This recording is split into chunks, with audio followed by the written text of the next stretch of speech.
So how are you looking forward to Tannadice? Tannadice is a good venue for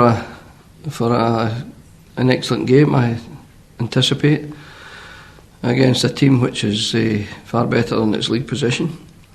The Dundee United, when you look at them individually and collectively, they're a good side, and they've had some upsets recently. A couple of heavy defeats. I saw one of them against Hearts.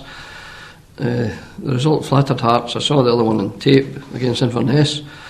So they will be more than ever determined to rectify the mistakes that have cost them goals in these matches. So I can anticipate a very difficult game at Tannadice. But you'll be going with a lot of confidence, Craig. Well, we should have confidence, yeah, but we've got to keep a lid on it and not think that because we won a couple of games that you just have to turn up and the points are secure.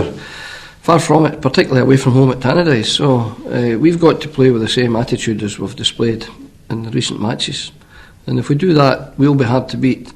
But I'm not making any promises about a victory, but I'm making promises about effort and a commitment to please the big support that we're taking down to Tannadice. The message always from me to the players is you've not to let these people down. It's costly, it's time and it's money, and the devotion I've got to the team has got to be rewarded, and the only way you can reward it is by winning games. There's never any change in my message I used to have the same message to the Tartan Army, or to the players rather, regarding the Tartan Army. It's the same message to the Aberdeen team regarding the Red Army. So hopefully we'll not let them down. It's a good pressure to have, but do you feel a pressure trying to maintain an No. People keep asking me about pressure.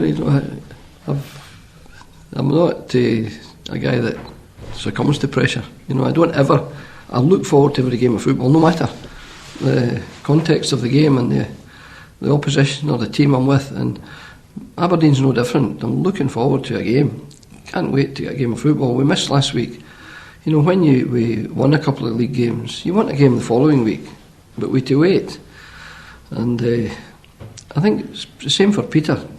When he loses a couple of games, they're even more anxious to rectify it. But we were anxious to keep the momentum going.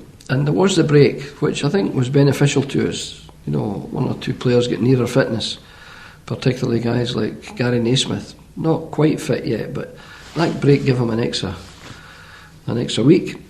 Same with Rory Fallon, the same with Jamie Masson, the three injured guys. So, the break in some respects was good, but if you were asking me, I'd rather have kept going and not had the break. And I'm quite sure Peter would say the very same at Dundee United, that the last thing he wanted was a break. After losing a couple of games, they wanted to get back in action and rectify it. Okay. So I was going to ask what the team news is and people come back from injury and so forth. Well, I'm just trying to think of with the team we had at Kilmarnock, the last game. It'll be very similar to, obviously, we can't anticipate many changes in that. The one change will have to be made, and that is Ryan Jack has the broken foot, so we'll have to replace Ryan. But there may be another change, but I'm not going to tell Peter. There may be. Sorry, how frustrating was it that Ryan picked up that injury and something? And I get the girl that really it wasn't.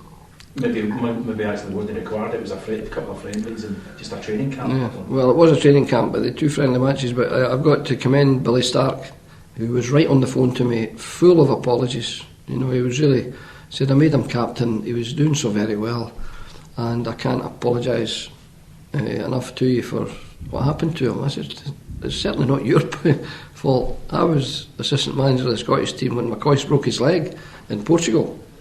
Now, that was a major blow to the player and to the club. This is a blow to the player and to the club as well. But, you could argue, but the difference was that was a competitive game we were playing against Portugal. And this was a friendly fixture. But you can't do without friendlies to try and prepare an under-21 national team. So, absolutely no fault whatsoever to Billy Stark and his under-21 fixtures. We just were unlucky.